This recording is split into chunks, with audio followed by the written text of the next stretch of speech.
Students, आज हम पढ़ेंगे transport system in human beings, जिसे हम सर्कुलेटरी सिस्टम भी कहते हैं।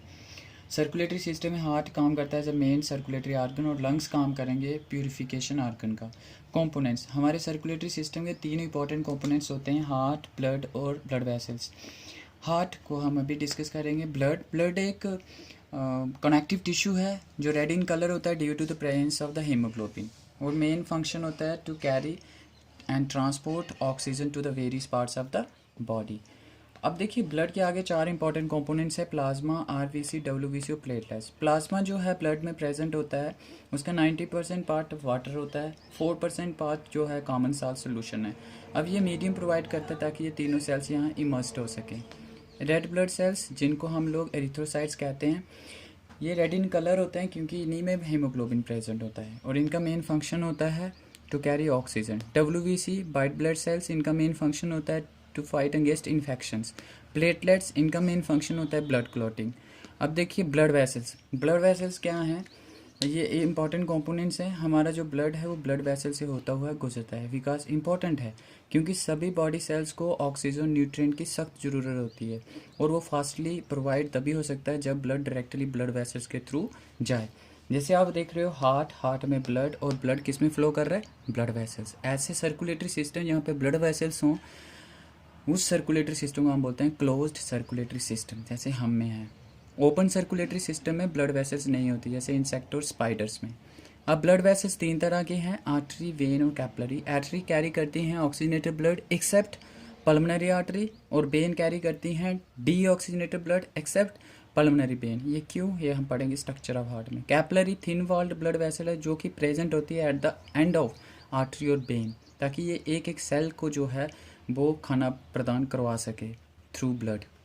अब देखिए, अडल्ट ह्यूमन बॉडी में जो ब्लड का वॉल्यूम होता है ना, 6 to 7 लीटर्स होता है।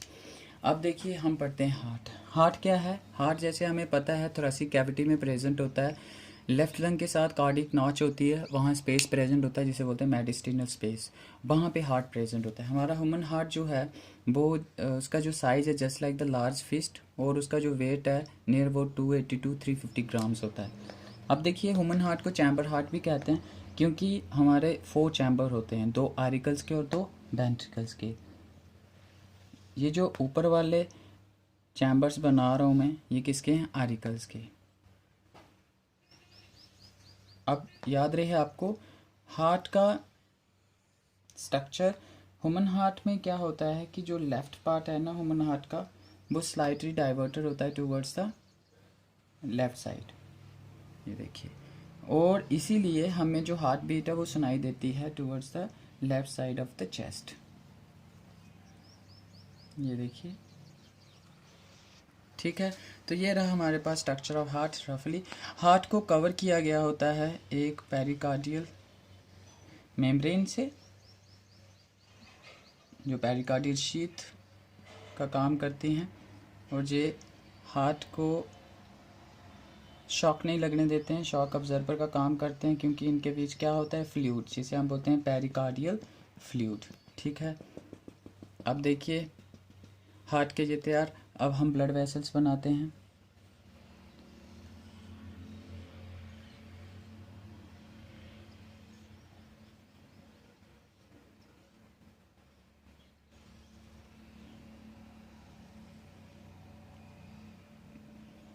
उसी तरह एक ब्लड वेसल जिस साइड से आएगी,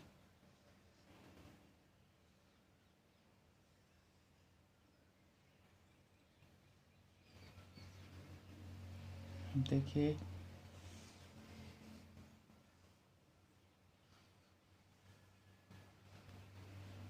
ये वाली ब्लड वेसल्स इधर से आ रही है। इस तरह से ये रहा स्ट्रक्चर ऑफ हार्ट जो कि आपके सामने प्रेजेंट है। अब हम देखेंगे, जैसे आप देख रहे हो ह्यूमन हार्ट के 4 चैम्बर्स दिख रहे हैं आपको, 2 आरिकल्स के ऊपर और 2 नीचे किसके दिख रहे हैं? वेंट्रिकल्स के। ये देखिए, हर एक चैम्बर्स को गार्डेड किया गया होता है वेल्व से, ताकि ये जो ब्लड एक बार आगे चला जाए वो बैकवर्ड फ्लो ना हो, बैकवर्ड एंट्री ना हो ब्लड की, इसलिए उसको ये ओपनिंग है सुपीरियर वेना कैवा की, ये इन्फीरियर वेना कैवा की, ये पल्मोनरी वेन है जो यहाँ ओपन कर रही हैं, इसी तरह ये भी पल्मोनरी वेन है जो कि लेफ्ट आरिकल में ओपन करती है। तो ये रहा हमारे पास स्ट्रक्चर ऑफ हार्ट। अब देखिए हम इसे अच्छी तरह पढ़ते हैं अभी। अब ये रहा स्ट्रक्चर ऑफ हार्ट। अब मैं इसकी सर्कुलेशन और इसके पार्ट्स बताता जाऊँगा, ज़रा ध्यान से रखें। जैसे आप जानिए जो लेफ़्ट पार्ट होता है हार्ट का उसके पास प्रेजेंट होता है प्योर ब्लड, और जो राइट पार्ट होता है हार्ट का उसके पास प्रेजेंट होता है इम्प्योर ब्लड। इसे हम ऑक्सीजनेटेड ब्लड कहते हैं, और जो इम्प्योर होता है उसे डीऑक्सीजनेटेड। हर पार्ट्स का जो ब्लड है वो सेपरेट रहता है, मतलब ऑक्सीजनेटेड ब्लड सेपरेट होता है फ्रॉम डीऑक्सीजनेटेड, क्योंकि बीच में इनके सेप्टम्स होते हैं। सेप्टम क्या होते हैं? एक दीवार सी होती है। जैसे दो आरिकल में होगा इंटर आरिकुलर सेप्टम, जैसे इन दो वेंट्रिकुलर में ये सेप्टम है इंटर वेंट्रिकुलर सेप्टम। ये ऑक्सीजनेटेड ब्लड को डीऑक्सीजनेटेड में कंबाइन नहीं होने देती है। चलिए अब देखिए हमें पता है left part of the heart में कौन से ब्लड होते हैं? ऑक्सीजनेटेड ब्लड होता है। तो उस ऑक्सीजनेटेड ब्लड को हम किस कलर से इंडिकेट करने वाले हैं? रेड कलर, क्योंकि इसके पास ऑक्सीजन है। अब ये ब्लड किसके थ्रू आया? पल्मोनरी वेन के थ्रू। ये रही पल्मोनरी वेन। कहाँ से आई? लंग से। क्या नाम है इसका? Pulmonary vein, left pulmonary vein. उसी तरह ये राइट पल्मोनरी वेन है। दोनों ही देखिए, ये यहाँ राइट वाली ओपन कर रही है, ये लेफ्ट वाली। अब ये ब्लड क्या कर लेके आ रही है? ये ब्लड लेके आ रही है कहाँ से? लंग्स से, क्योंकि लंग्स हमें पता है प्यूरिफिकेशन ऑर्गन का काम कर रहा है। वो ऑक्सीजन दे रहा है, जो एयर सैक्स के आगे पीछे कैपिलरीज थी आपने पढ़ा था। तो ऑक्सीजन लेके पल्मोनरी वेन ब्लड लेके कहाँ आ गई हैं? ऑक्सीजनेटेड ब्लड लेफ्ट आरिकल में ओपन कर चुकी हैं। हमने कहा था वेन कैरी करती हैं deoxygenated blood except pulmonary vein. ये रही वो, ठीक है। तो देखिए पल्मोनरी वेन से ब्लड आया लेफ्ट आरिकल में। अब लेफ्ट आरिकल ने उस ब्लड को क्या किया? पंप किया नीचे वाले अपने रिस्पेक्टिव चैम्बर में, जिसे नाम देते हैं लेफ्ट वेंट्रिकल। देखिए लेफ्ट वेंट्रिकल में अब ब्लड कौन सा पहुंचा? ऑक्सीजनेटेड ब्लड, ठीक है। आप देखते जाइए साथ में, ये देखिए अब ऑक्सीजनेटेड ब्लड लेफ्ट आरिकल से लेफ्ट वेंट्रिकल में पहुंचा है। किसके थ्रू? एक वेल्व्स के थ्रू। इस वेल्व का नाम है बाइकस्पिड वेल्व्स। जैसे आपको मैंने कहा कि ये वेल्व्स प्रेशर से खुलते हैं, ब्लड नीचे आता है और उसके बाद ये बंद हो जाते हैं ताकि ब्लड जो है वापस ना जाए, ठीक है। जैसे लेफ्ट वेंट्रिकल, ये ऊपर वाला पोर्शन कौन सा था? Left auricle. लेफ्ट आरिकल से ब्लड कहाँ पहुंचा? अब लेफ्ट वेंट्रिकल।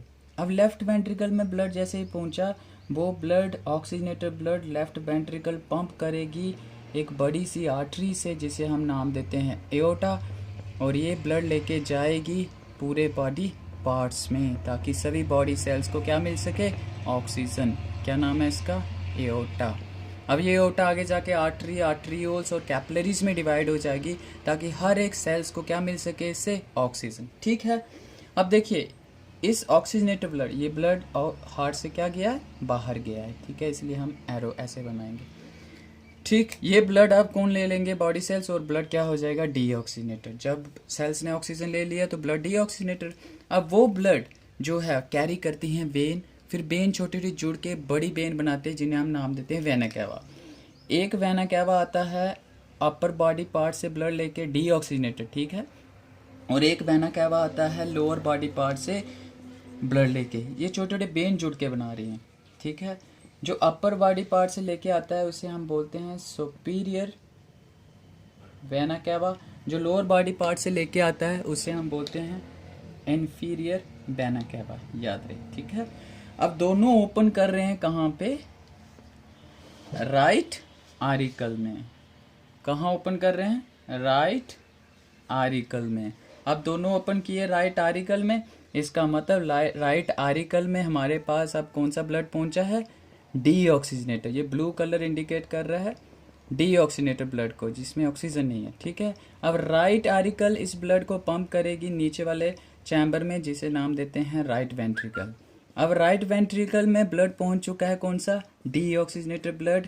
अब राइट वेंट्रिकल इस ब्लड को, क्या नाम है इसका? Right ventricle. अब राइट वेंट्रिकल इस ब्लड को ऑक्सीजन लेने के लिए पंप करेगी किसके पास? लंग्स के पास। अब जैसे ये जाएगा आगे जाके कैपिलरीज में डिवाइड हो जाएगा और एयर सैक्स के आगे पीछे नेटवर्क बना लेगा और वहाँ से डिफ्यूज़न से क्या ले लेगा, ऑक्सीजन। ठीक है। अब ये जो ब्लड आपने देखा वेना कैवा से ब्लड अंदर आया, ठीक है, ये देखिए वेना कैवा से ब्लड अंदर आ रहा है और यहाँ से ब्लड नीचे आ रहा है। ठीक, अब ये ब्लड बाहर जा रहा है, किसके पास जा रहा है, ये लंग्स के पास। ये अब डीऑक्सीनेटेड ब्लड लंग्स के पास जाएगा, कौन लेके जाएंगी, पल्मोनरी आर्टरी। हमने आपको बताया था आर्टरी कैरी करती हैं oxygenated blood except pulmonary artery, ये रही। अब देखिए पल्मोनरी आर्टरी ने डीऑक्सीनेटेड ब्लड कैरी किया, कहाँ से, राइट वेंट्रिकल से, कहाँ जा रही है, लंग्स में। पल्मोनरी वर्ड इसके साथ जुड़ा है क्योंकि पल्मोनरी का मतलब होता है लंग्स, तब ये लंग्स में जा रहा है। ये रहा पूरा सर्कुलेशन ऑफ ब्लड। आप फिर देखें शॉर्ट में, लेफ्ट आरिकल के पास ब्लड आया था पल्मोनरी वेन से ऑक्सीजन लेके, कहाँ से, लंग से, फिर वो गया लेफ्ट वेंट्रिकल ने एओर्टा के थ्रू सारे बॉडी पार्ट्स को क्या दिया, प्योर ब्लड ऑक्सीजन वाला।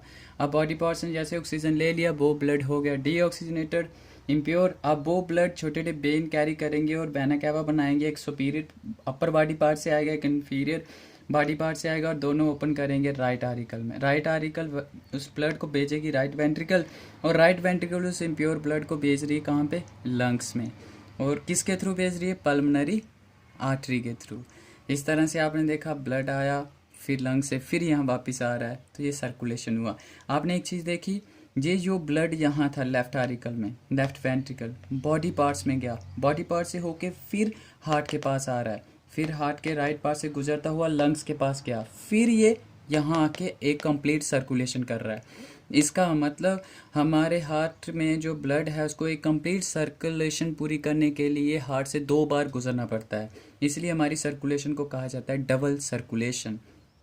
एक होती है सिस्टमेटिक, एक होती है पल्मोनरी। सिस्टमेटिक सर्कुलेशन किस में हो रही है, ये देखिए, जैसे आरिकल से वेंट्रिकल, वेंट्रिकल से बॉडी पार्ट्स, मतलब हार्ट के लेफ्ट पार्ट से बॉडी पार्ट्स में जो सर्कुलेशन हुआ है इसे हम बोलते हैं सिस्टमेटिक सर्कुलेशन। ठीक है। अब दूसरी सर्कुलेशन है हार्ट के राइट पार्ट में और लंग्स में, ये ब्लड लेके गई थी ना, तो हार्ट और लंग्स में जो सर्कुलेशन हुई उसे हम बोलते हैं पल्मोनरी सर्कुलेशन। तो ये था, this is about the circulation of blood in case of mammalian heart. अब हम बात करते हैं mechanism of working of heart. थोड़ा सुन लें, ये वर्किंग ऑफ हार्ट जो होती है वो 3 केसेस में चलती है। फर्स्ट फेस है उसका जॉइंट डायास्टोल। डायास्टोल का मतलब होता है रिलैक्सेशन। दूसरा है अपना आरिकुलर सिस्टोल, ये मैं बताता हूँ। सिस्टोल का मतलब होता है कॉन्ट्रैक्शन। और थर्ड फेस होता है वेंट्रिकुलर सिस्टोल। अब देखिए ये 3 स्टेप। पहला स्टेप है जॉइंट डायस्टोल। देखिए जॉइंट डायस्टोल क्या होता है, जब चारों चैम्बर हार्ट के रिलैक्स्ड होते हैं, इनके मसल रिलैक्स्ड होते हैं और ऊपर वाले दोनों आरिकल्स में रिस्पेक्टिव पोजीशन से ब्लड आ जाता है। यहाँ पे प्योर ब्लड आ जाता है, यहाँ पे इम्प्योर। ठीक है। अब आरिकुलर सिस्टोल मतलब ये दोनों चैम्बर ऑफ लेफ्ट और राइट आरिकल कॉन्ट्रैक्ट करेंगी। सिस्टोल का मतलब कॉन्ट्रैक्ट करेंगी और लेफ्ट आरिकल से प्योर ब्लड आ जाएगा लेफ्ट वेंट्रिकल और राइट आरिकल से प्योर ब्लड आ जाएगा राइट वेंट्रिकल। ठीक है, 2 स्टेप हो गए। तीसरा वेंट्रिकुलर सिस्टोल, इसका मतलब अब लेफ्ट और राइट वेंट्रिकल दोनों एक ही समय पे क्या करेंगी, कॉन्ट्रैक्ट, और लेफ्ट वेंट्रिकल वो ब्लड भेज देगी एओर्टा से बॉडी पार्ट्स में और राइट जो वेंट्रिकल है वो ब्लड भेज देगी डीऑक्सीनेटर कहाँ, लंग्स में। तो ये होता है वर्किंग ऑफ हार्ट। इस तरह से कॉन्ट्रैक्शन और रिलैक्सेशन हार्ट की चलती रहती है। इसे हम देते हैं डायस्टोल, सिस्टोल और सिस्टोल। ठीक है। एक बात फिर याद रखें आप, ब्लड मिक्सिंग नहीं होती है क्योंकि सेपरेशन होती है, सेप्टम्स होते हैं। और दूसरा, ये जो वेल्व जब खुलते हैं ना, इनकी आवाज़ आती है लव और डब की, यही क्या बनाते हैं, साउंड बनाते हैं हार्ट की, जिसे हम नाम देते हैं हार्ट बीट। और हार्ट बीट जो होती है नॉर्मल ह्यूमन बॉडी में, ह्यूमन हार्ट का जो रेट होता है वो होता है 70 to 72 टाइम्स पर मिनट। और हमारा जो हार्ट है वो डेली जो सर्कुलेशन करता है, एक दिन में वो 6000 to 7000 litre of blood circulate कर देता है। और जो ब्लड सर्कुलेशन थी first of all was discovered by William Harvey. तो ये था, this is all about the circulatory system of human beings. Thank you.